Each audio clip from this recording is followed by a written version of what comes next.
What's your name and what do you teach? My name is Alex and I teach English. Where did you study? I studied at Bristol University. I studied my English degree there, and then I studied my teaching degree in Wales. I studied in Carmarthen, which is in West Wales, but then I started my actual teaching practical experience in Cardiff. Oh wow, beautiful part of the country, isn't it? Wales? Yeah, very nice, especially out west. The valleys are just unbelievable. Yeah.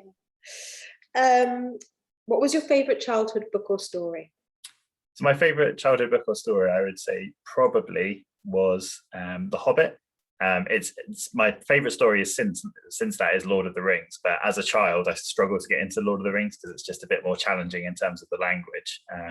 So that's why I think that The Hobbit, when I went back to The Hobbit, I found that much more accessible. And that's why I think it's a really fantastic story. It's one that I often recommend to students when they ask me what's a good kind of challenging, but also interesting and enjoyable book to read. The Hobbit, because it kind of, first of all, it's inspired so many other stories. Tolkien basically inspired the whole fantasy genre, and there's lots and lots of writers that have taken an influence from him. But it also is it's an adventure story which children always relate to. There's lots of interesting use of language. There's some challenge, but not too much challenge. And I basically just felt transported to another world when I read the book as a child myself, and that's an experience that I want other children to have as well. So yeah, that's probably my favorite childhood book, I would say, now, and also back when I was a child as well. It's a great book. My aunt read the entire Lord of the Rings series to my cousins when they were like 6, and I was like, I think they're a bit young for that. Yeah, that's a bit challenging. But they're great books. Why do you love English? What I love about English is that there's not always one answer.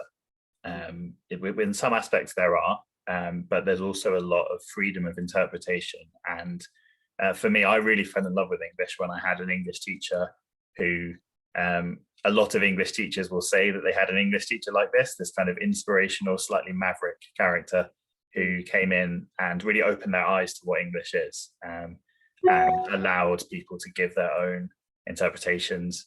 You could read a passage from a book, and we could have every single person in the class have a slightly different opinion about what it means and how they feel about it and whether they agree or disagree with the characters. And that teacher really encouraged that kind of debate and that freedom for the book to have a meaning that the writer intended, but as well a meaning that you interpret, and those things don't always match up to each other. And so that's something that I really love about it, is that it gives students a voice. I felt like it helped me find my voice and who I am, and how I view the world. And I think that it has the power to do that for everyone, even if it's people who maybe don't even enjoy reading. Your opinion can be, I think this book is rubbish. I think the writer's made mistakes there. And that's allowed as well. And I think teaching people to challenge things that they don't agree with is really important as well. So I just think that kind of critical thinking and freedom of expression English gives everyone, regardless of whether they feel like they enjoy English or not. That's why I think it's the thing that I enjoy the most about it. I feel like what comes across, having interviewed a couple of English teachers now, is it's quite interactive and there's room to play. There's room to play with language, and that sounds, it's great fun in lots of ways. I loved English as a kid. It's a passion as well. Absolutely. Who inspires you the most? I was asked this question recently, actually, and my mind kind of initially went to kind of more famous people, like role models that we have. But when I reflected on it, I think actually the person that inspires me most is my mum, just because of her kind of view of the world and her kind of lessons that she's taught me about, how to treat people with respect, even if you disagree with them, and her kind of views on equality and that everyone should have a right to be the best version of themselves that they can be. Everyone has a right to take part in different things, and that we should be celebrating our differences rather than kind of disagreeing over them. Those are kind of values that I feel have really shaped who I am as a person, and also I think really shaped my approach to education as well. And it's been really helpful for me to have those values. It's because I've taught a lot of students from different backgrounds. I've taught internationally. I've met students from huge array of cultures, of languages that they speak, religions, and trying to kind of empathize with them and understand how they're approaching the lesson. It may be different to the way that another student might approach the lesson, or how I imagine the lesson to be.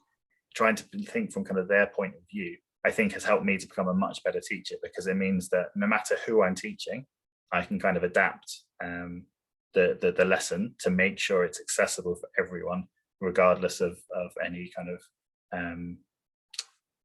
regardless of their experiences prior to walking into that lesson. It doesn't matter what your background is. It doesn't matter whether maybe you have some kind of additional learning needs as well. That we can always find a way for you to access the lesson and do the best that you can possibly do. And so that's kind of really, I'd say, probably one of my core values as a teacher, and that's definitely come from her. It's really interesting. There's a real split between those that answer kind of on the celebrity side and those that are on the personal side. And I tend to find that the personal answer, sort of someone close to home or someone that you've met, the kind of the real love and kind of adoration of that person kind of shines through a bit more. It's not to say that the other answers are wrong. It's just to say, just notice that's a really lovely thing that happens when you pick someone and maybe a bit closer to home. In 3 words, describe your teaching style.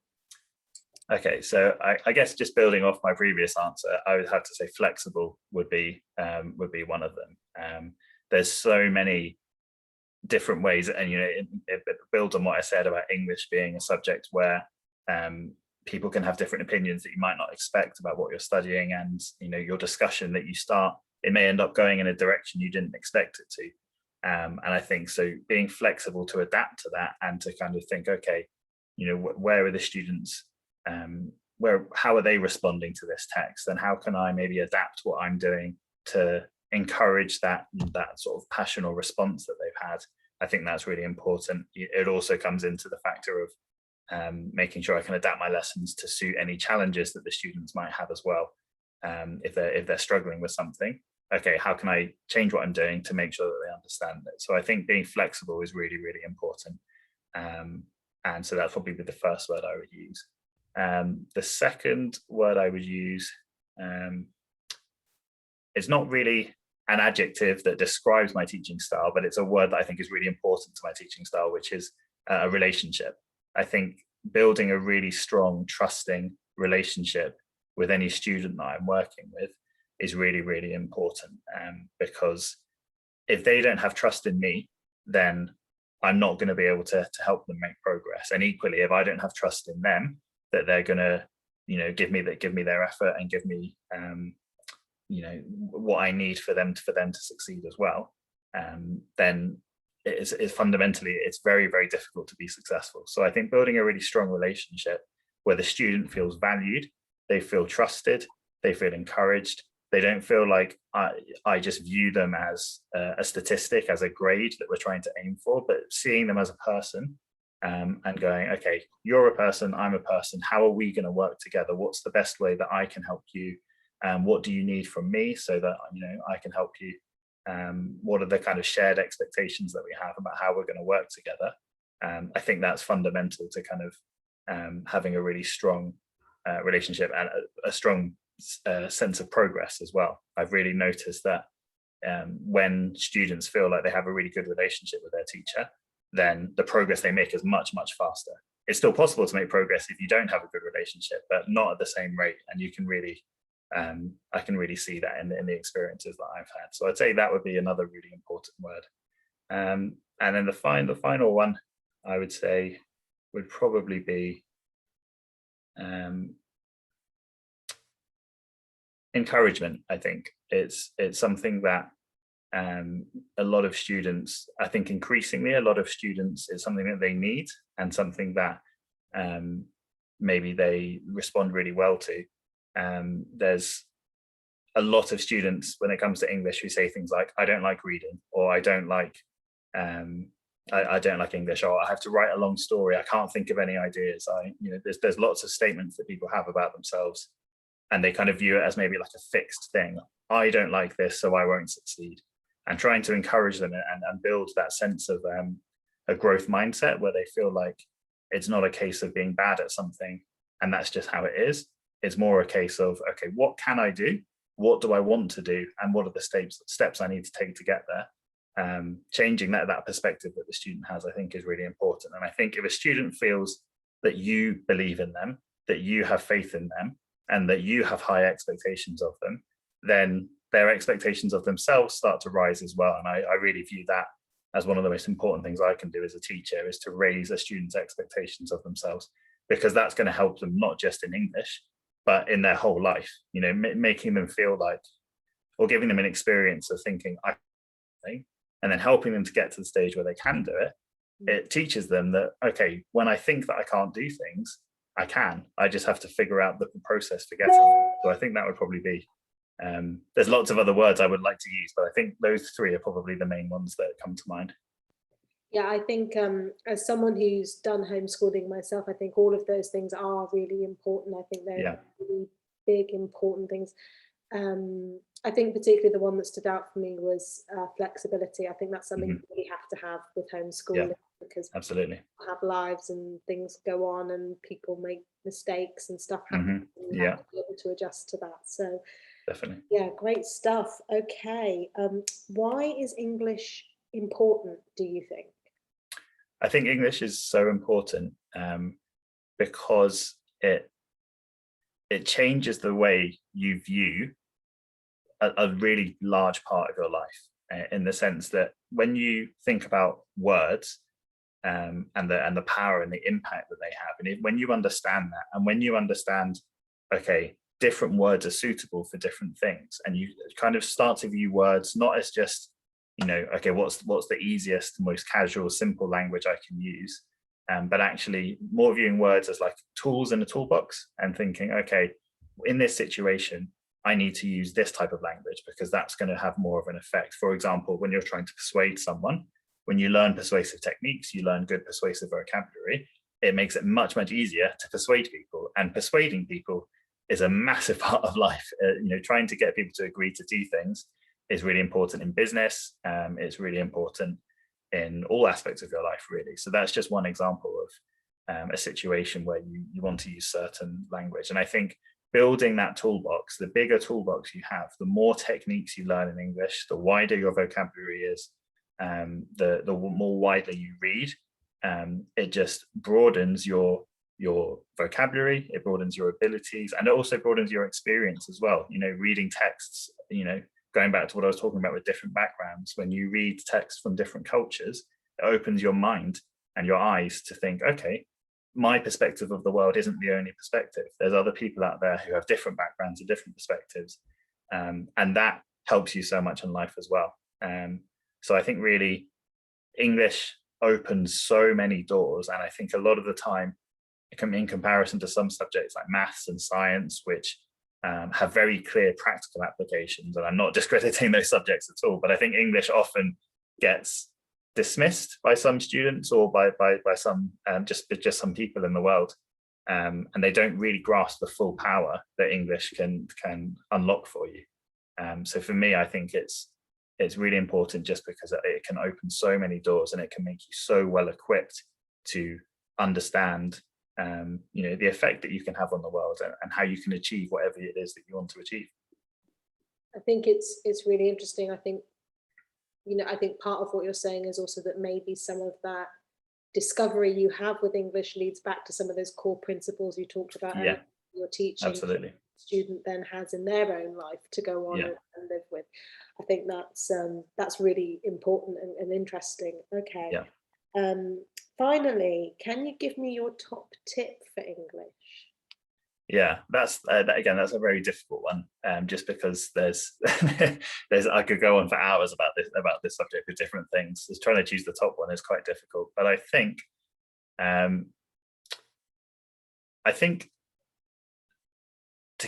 really simple way to summarize a lot of important things in English is to just focus on the word why. why should I use this word instead of that word? Why has this writer, which I'm reading and analyzing, why did they choose to do things this way? Why didn't they do it a different way? And if they did do it a different way, what other different ways could they have done it? And I think that, and you know, when it comes to grammar, okay, if I put the words in a sentence in this order, why should they be in that order? Not just knowing what the order should be, not just memorizing kind of rules of grammar and just applying them kind of almost like a machine, just going, okay, you know, this clause has to go here and that clause has to go there because that's the way that it is. But really, I'm trying to understand why that is. That's going to help you dramatically in English, just asking questions and thinking about, okay, if I understand what to do, that will help me. But if I understand why I'm doing it, then there will be situations, especially in English, there's so many situations where the rules don't apply. And actually, there's an exception to the rule or things like that. And sometimes actually, you know, a lot of writers that we study in schools, they'll give examples of themselves breaking rules of grammar, especially when it comes to things like poetry. And so the student will think, well, hang on, I've been taught to do it this way and the writer hasn't done it that way. Why is that? And I think asking that question of why, it really, really leads to a much more solid understanding, which basically makes you more independent because you're not just relying on remembering things that you've been taught, but you actually understand the core concept. It's going to make you much, much more confident. And also, most of the interesting parts of English come from asking why. You're going to have a lot more enjoyable experience in an English lesson or an English tuition session if you're asking your teacher, okay, why is that? Or you're trying to ask yourself and trying to come up with reasons why writers are doing certain things, why people are using language the way that they are. It's just going to be a much more enjoyable and interesting experience, but also it's going to lead to a much more solid foundation of knowledge that will help you make faster progress. Okay, thank you very much, Alex. You're welcome.